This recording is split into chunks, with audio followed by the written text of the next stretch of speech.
Müqəddəs gecələrdən biri də Qurban gecəsidir. Yəni Qurban bayramından qabaqki gecə, Qurban axşamının gecəsi əzəmətli, şərafətli gecə hesab olunur. Və İmam Əmir əl-Möminin Əli əleyhissalamın özü həmin gecəni yatmazda oyaq qalardı, əhya saxlayıb ibadətlə məşğul olardır. Birinci əməl bu gecə oyaq qalmaqdır. Bacardığınız qədər oyaq qalın. Böyük bir bayram gecəsidir.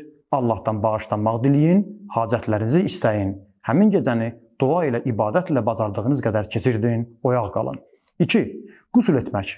Bayram gecəsinin quslunu verirəm, qurbətən illallah. 3.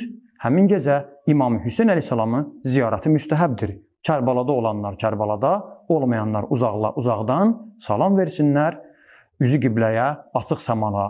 Əssalamu əleykə ya Əba Abdillahil Hüseyn və rəhmətullahi və bərəkatuhu. Kərbalada olanlara Allah bizə də qismət eləsin. Hər kəs Qurban gecəsində İmam Hüseyn ağanı ziyarət edərsə, İmam Sadiq əleyhissalam buyurur ki, Allah onun günahlarını bağışlayar. 4. Axırıncısı, cümə axşamı oxunan bir dua var, onu oxumaq qısa bir duadır.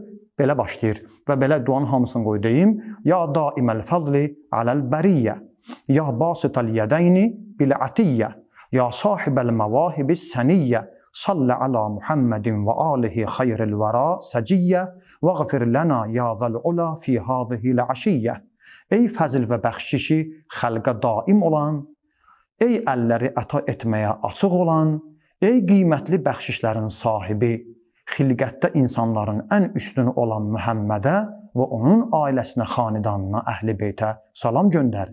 Ey uca Allah, bu gecədə bizi bağışla. Bu duanı da Qurban axşamı gecəsi oxumaq müstəhəbdir.